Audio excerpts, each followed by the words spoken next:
আসসালামু আলাইকুম বন্ধুরা, আশা করি আপনারা ভালো আছেন ও সুস্থ আছেন। আলহামদুলিল্লাহ আমিও ভালো আছি। তো দেখুন, পর্তুলিকা গাছ কিন্তু সারা বছরই ফুল দিয়ে থাকে, আর সামান্য পরিচর্যা করলে বেশ যথেষ্ট। আর এখানে আদা গাছটা দেখুন, আদা গাছের গ্রোথ কিন্তু খুব সুন্দর হচ্ছে।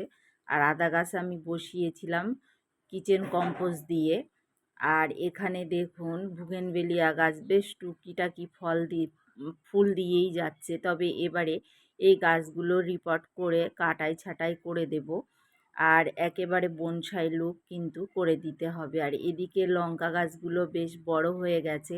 বড় কেন করলাম, কারণ এই যে কাঠি, আমরা লঙ্কা গাছের যে ডান্ডিটাকে বলি কাঠি, এখানে কাঠি বলে। কাঠিটা শক্ত হলে গাছ বসালে কিন্তু গাছগুলো আর মারা যায় না। আর ছোট ছোট চারা বসালে অনেক সময় কিন্তু মারাও যায়।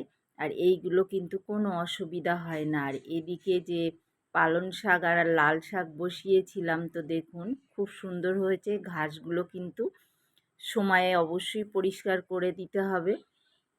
আর এই ঘাস কিন্তু বীজ থেকে বড় হয়ে গেলে আবার কিন্তু চারা, বীজ হবে আবার সেখান থেকে চারা হবে। আর এখানে যেগুলো বরবটি আর ভুট্টা গাছ বসিয়েছিলাম, গাছগুলোর গ্রোথ কিন্তু খুব সুন্দর।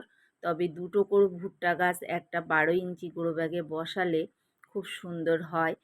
আর এদিকে ভেন্ডি গাছগুলো প্রায় শেষের দিকে, নতুন করে তো আর বসানো হয়নি। তো এগুলোকে আর বেশি দিন রাখবো না। এগুলো কিন্তু আমরা, আমি এগুলোকে তুলে দেব, দিয়ে নতুন করে মাটি রেডি করে শীতের সবজি বীজ বসাবো। আর এদিকে চলে আসলাম, দেখুন আমার সিম গাছে কিন্তু ফুল চলে এসছে। তো এটা 45 দিনে বলেছিল, যেহেতু ফুল চলে এসছে। আর আমি একটা মাচাও দিয়ে দিয়েছি। দেখুন, এখানে ছিল নেনুয়ার মাচা, সেটাকে ভেঙে আমি মাচা তৈরি করে দিলাম নতুন করে আবার। আর এটা সিজন সিম, যেটা সিজনে হয়। তো আজকে আবার একটু বীজ নয় চারা বসাবো। বীজ থেকে আমি চারা তুলে নিয়েছিলাম, সেইগুলোকেই আজ বসাবো। তো এইভাবে চারা তুলে বসালে কিন্তু খুব ভালো হয়। অনেক সময় বীজ থেকে কিন্তু বসালে বৃষ্টি, এই যে আজকে আবার বৃষ্টি হচ্ছে, নিম্নচাপ, এই বীজগুলো কিন্তু মারা যায়। আর এখানে মাচা দিয়েছি, দেখুন ক্যারেটে সঙ্গেই আমি সাপোর্ট দিয়ে দিয়েছি। তো এই যে ক্যারেটে আমি 3টে সিমের চারা বসাবো, এর বেশি কিন্তু দেব না। তবে সব থেকে ভালো দুটো দিলে বেশি ভালো হয়। একসঙ্গে 3টে উঠেছে, তো এই 3টে চারাই আমি এখানে দিয়ে দেব। তো দেওয়ার আগের দিন অবশ্যই আপনারা পানি দিয়ে রাখবেন। আমি পানি দিয়ে রেখে দিয়েছিলাম। তো এই চারাটা যখন খুলবেন, একটু ব্লেড বা অস্ত্র ধারালো, দেখুন আমি কিভাবে খুলছি। তো নিচের যেন শিকড় একটাও না কেটে যায়, তাহলে কিন্তু খুব ভালো হবে। আর গাছটা দ্রুত মাটির সঙ্গে শিকড়টা সেট হয়ে যাবে, আর গাছটা কিন্তু বড় হবে। তো তারপরে আমি একটু হলুদ গুঁড়ো দিয়ে দিচ্ছি। এখানে যেহেতু শিকড়ে পচা লাগার সম্ভাবনাটা বেশি থাকে, তো হলুদ গুঁড়ো, জৈব ফাঙ্গিসাইড এখানে আমি দিয়ে দিলাম। এইভাবে দিয়ে আর মাটি আস্তে আস্তে একটু চেপে দেবেন উপরের দিকে, তাহলে কোনো শিকড়ে আঘাতও লাগবে না। আর দারুণ কিন্তু হবে। যেহেতু ওয়েদারটা আজকে ঠান্ডা আর বৃষ্টিও হচ্ছে, তো সেই জন্য আমি সকালে এসে বসিয়ে দিলাম। আর এদিকে বেগুন গাছ বসাচ্ছি। টব রেডি থাকলে কিন্তু খুবই ভালো হয় আমাদের। গ্রো ব্যাগ, টব, এইগুলোতে আমরা যখন তখন চারা কিন্তু বসাতে পারি। তো আমি একদিকে গ্রো ব্যাগ, টব রেডিও করছি, আবার বসাচ্ছি। তো এদিকে আমি মাচা দিয়েছি একটা, দেখুন কিভাবে। তো এটা আমি দিয়েছি পিলিয়ারের সঙ্গে, আমি যে পিলিয়ার দিয়েছিলাম সাইডে, তো এখানে আমি রড রেখেছিলাম, তার সঙ্গেই আমি লম্বা করে বাঁশ দিয়ে, যে বাঁশ কিনেছিলাম সেটার আগাটাও আমি নিয়ে এসেছিলাম, তো সেই আগাটা দিয়েই আমি কিন্তু খুব সুন্দর করে মাচা দিয়ে দিয়েছি। আর এখন আমি এখানে যে চারাগুলো বসাবো, বরবটির চারা। তো দেখুন ওই যে রডটাও দেখা যাচ্ছে, আর এই নিচের থেকে।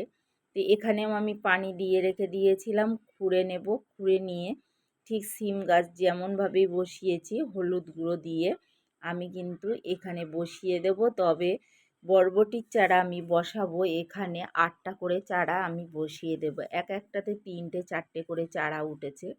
তো আমি এইভাবেই বসিয়ে দিচ্ছি। আর এদিকে প্রচুর মেঘ করেছে, আর এত মেঘ করেছে মানে এক্ষুনি বৃষ্টি আসবে এরকম।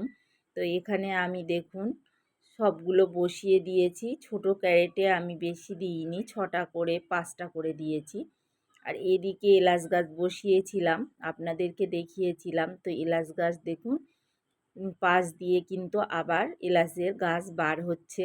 তো এখানে ঘাস হয়েছে, এরকম ঘাস হলে অবশ্যই ঘাসগুলোকে পরিষ্কার করে দেবেন, কারণ ঘাস কিন্তু রাখলে খাদ্য খেয়ে নেবে, গাছের গ্রোথটাও কিন্তু তেমন ভালো হবে না। তো আমি দুটো এলাচ গাছও কিন্তু ছাদ বাগানে রাখলাম। আর এই এলাচের পাতার এত দারুণ সেন্ট যে এলাচের থেকে এই পাতাটা ব্যবহার করলেই কিন্তু আমাদের আর এলাচেরও প্রয়োজন হবে না। আর এদিকে মানকচু গাছটাও বেশ ভালোই হচ্ছে। আমি আরও দুটো চারা বসাবো, তো দুটো তিনটে, কারণ ছাদ বাগানে যখন হচ্ছে মানকচুটা, আর মানকচু খেতে কার না ভালো লাগে বন্ধুরা বলুন। তো এখানে আমি আরও দুটো চারা এনে কিন্তু বসাবো। আর এই যে লঙ্গান গাছ বসিয়েছিলাম দেখুন ফুল আসা শুরু হয়ে গেছে, এটা 4th সিজন। তো এই লঙ্গান গাছে এখন আমি কি পরিচর্যা করব, আপনারা যারা আমার ভিডিওগুলো নিয়মিত দেখেন তারা অবশ্যই বন্ধুরা বেশি বেশি করে শেয়ার করবেন। আর যারা নতুন বন্ধু দেখছেন তারা চ্যানেলটিকে সাবস্ক্রাইব করে রাখবেন। তো ড্রাগন গাছে আবার নতুন করে প্রচুর ফুল এসছে, আর আমি সম্পূর্ণ জৈব পদ্ধতিতেই করি। আর এখানে চলে আসলাম কি মানে লেবু হারভেস্ট করতে। সেপ্টেম্বর মাসের শেষের দিকে আমরা কিন্তু এই মানে শেষ পর্যন্ত আমরা এই মাল্টা লেবুগুলো হারভেস্ট করে নেব। তো যেহেতু গাছে আছে নিয়মিতই নেব, একে দিনে সবগুলো হারভেস্ট করব না। তো এখানে দেখুন একটা ড্রাগন ফল ছিল, এর আগে আমার 4টে পাখিতে খেয়ে নিয়েছিল বলে আমি একটা গেঞ্জি দিয়ে আমি ঢাকা দিয়ে রেখে গিয়েছিলাম। আর ড্রাগনও হচ্ছে, ড্রাগনের ফুলও আসছে, দেখুন সাইজটা কত বড় হয়েছে। তো এখানে আমি নিয়ে নিয়েছি 4টে লেবু আর একটা ড্রাগন ফল। আমরা ছাদ বাগান থেকে সবজি ফল সবই কিন্তু হারভেস্ট করছি। আর ফুল তো গাছে দেখতে বেশ ভালোই লাগে, আর যাদের প্রয়োজন হয় তারা সেসব বন্ধুরা কিন্তু নিয়মিত তোলেন। আমাদের কিন্তু ফুলের প্রয়োজন নেই বলে আমরা গাছেই সৌন্দর্যের জন্যই ফুলগুলোকে রেখে দিয়ে থাকি। তো এখানে আমি লঙ্কাও কিছু হারভেস্ট করে নেব, আর যত হারভেস্ট করব ততই কিন্তু লঙ্কা হবে। আর এই লঙ্কাটার মানে এত ভালো মানে জাত একটা, এই একটা লঙ্কা রাখলেই বাগানে কিন্তু আর প্রয়োজন হয় না। তো আমি আবার এই লঙ্কার বীজ থেকে চারা তৈরি করব, তবে আপনাদের পৌঁছতে পারলে আমি অবশ্যই পৌঁছে দিতাম। আর এখান থেকেই কিছু লঙ্কার চারা আমি এখন বসাবো, তুলে নিচ্ছি।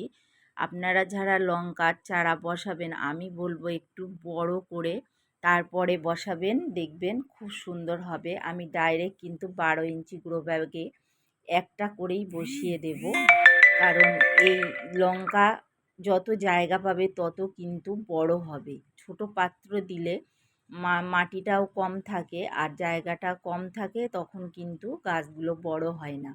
তো এখানে আমি পরে আবার মাটি দেব, তো এই জন্য আমি একটা করেই বসিয়ে দিয়েছি। আর কিছুটা দেখুন গ্রো ব্যাগে আমি উপরে ফাঁকা রেখে দিয়েছি। তো এইভাবে অবশ্যই আপনারাও লঙ্কা গাছ লাগান দেখুন। আর এখানে ধনিয়া শাক লাগিয়েছিলাম বৃষ্টিতে, তো বেশ এর গ্রোথটা ভালো হয়নি।